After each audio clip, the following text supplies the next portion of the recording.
and responsibilities of county governments, and I wish to respond to him as follows, being the chair of... Why is he shaking his hand? Niendele? You know, I saw you doing this. It's like... Oh, okay. I wish to respond to the Honorable Raila Odinga as follows. One, as the chair of the UDA party, but also having the privilege of being in the Council of Governors as a governor. One, the Constitution envisaged a situation where there will be some partnership between national government and county governments. And that is why the Interrelations Committee was formed that helps to discuss matters concerning national government, county governments, and agreeing on some partnership. I want to answer him the following. Number one, the President has been kind enough to involve us as governors to discuss those particular matters right from inception to their implementation.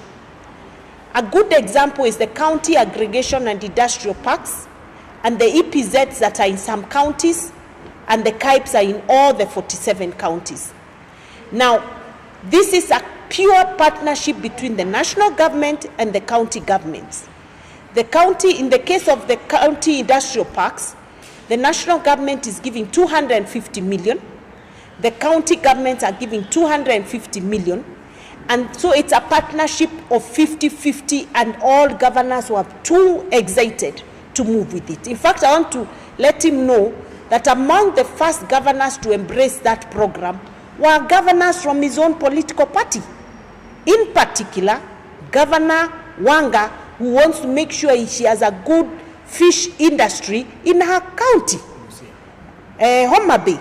Busia, Governor Otuoma embraced it because he's keen on reviving the industry. So I don't know whether he understands that he has no answers to when it comes to 2027, because he's not an elected member. But he needs to understand that his own governors are elected and they have responsibilities and manifesto to implement for the people who voted for them. The second issue is that in the Ministry of Health, on matters concerning community health promoters. Again, in that particular instance, the President proposed that, we need these community health promoters. They are very important for primary health care. And as we move towards universal health program, we need to make sure that these people are up and running. And then he said, I'll be willing to meet you people halfway. If you can pay those people a stipend, where you do 50%, I'll be willing to put in 50% so that we give them a stipend and they can be able to work for the people. They can be able to be in their homes and the villages and be able to identify disease in good time so that the burden of disease can be reduced in the country. Each governor, already in their budget, they have 50% for the community health promoters.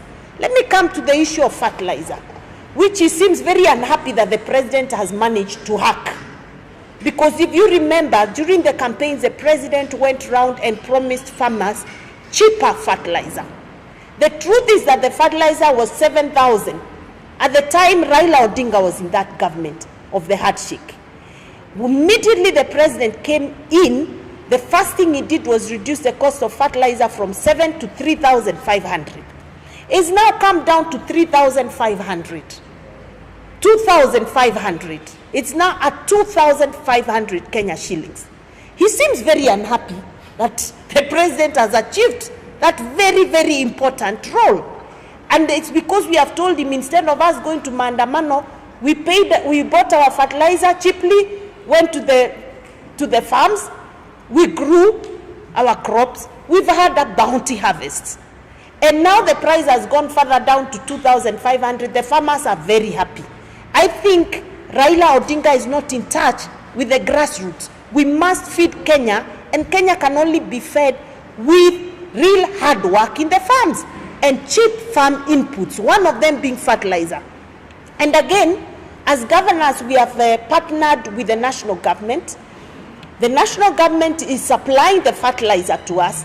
we are providing the last mile delivery of this fertilizer closer to the farmer, and this is an agreement we had with the national government, and it is agreeable, and all of us are right now very busy organizing that to happen. So again, please stop rubbishing a very important program. It's also extremely irresponsible to attempt to make it look like the fertilizer imewekwa mchanga. I mean, who does that? I mean, it cannot be that anything we do is you must fight it even when you know it is beneficial to mwananchi. The fertilizer is okay. It has been tested. I have personally visited the stores of the NCPB in Embu County, and we have enough fertilizer, and the farmers are already receiving this fertilizer. So I want to request the Honorable Raila Odinga to desist from making inflammatory statements that can also cause panic, and tell him to please allow the president to deliver on his agenda. But the beauty is, whatever you say, people don't take you seriously anymore, because they know you'll say negative anytime, anywhere, even if it's a good thing that is going on. So that is a partnership we have, and days long gone are the days when the national government and county governments used to fight over roles and responsibilities. We are entering into an era of partnerships. And may I also inform the Honorable Raila Odinga that for the first time in 10 years of devolution, we had the national government release the July close of the financial year. There was no unremitted equitable share to the counties. We closed the year with 100% remittance, and even closed the year with 1 month advance payment for the following financial year. So this national government is serious on supporting devolution. They are serious on making sure there is timely disbursement of funds to the counties, and this is the new business of the Kenya Kwanza government. Good, sir. So we can release you? Yeah, please release me. Let me go. I hope I've... Okay. No, please allow me to go. It's okay. Continue. Asante. Thank you. Sawa. Mtu akaya hapo.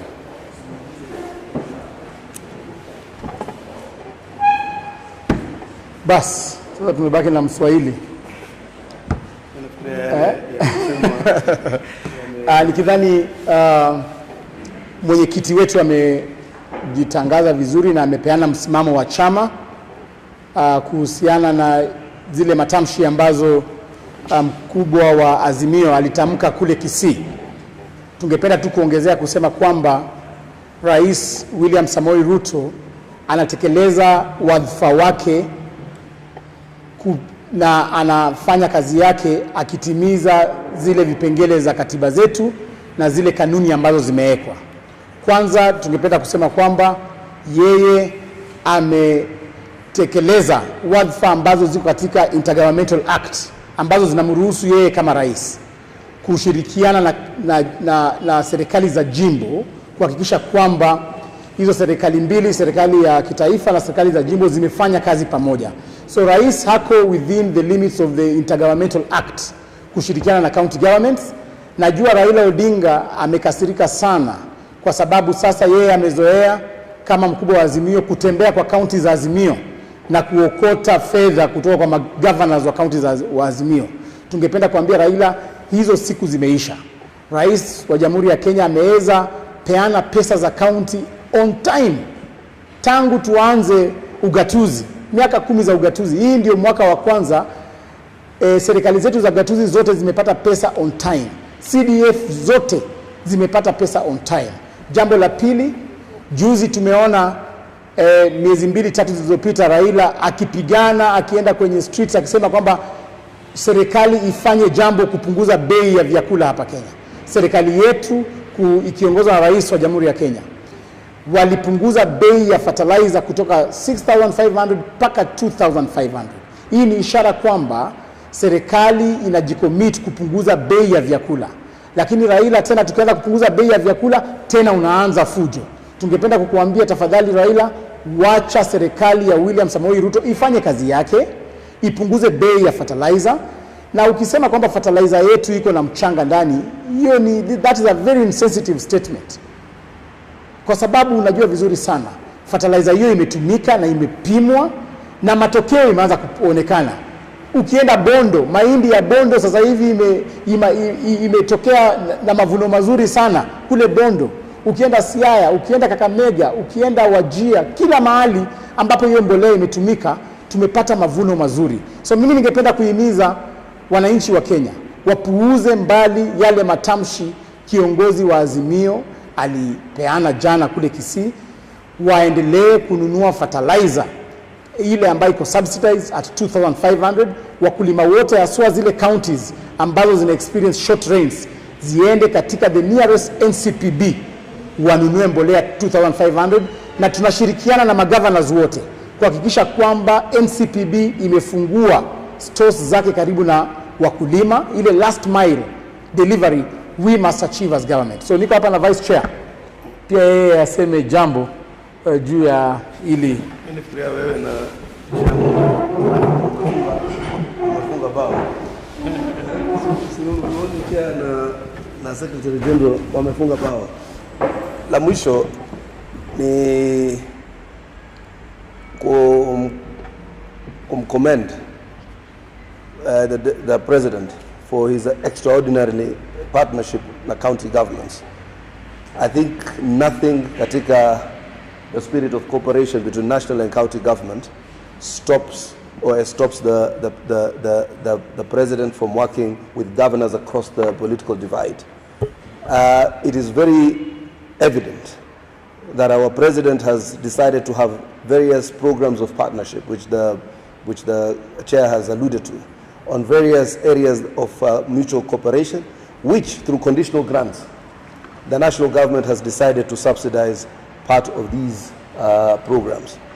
Kwa hivyo, a governor is at liberty to engage the national president or the president of the national government in terms of both cooperation and sometimes invitation to partner in a project.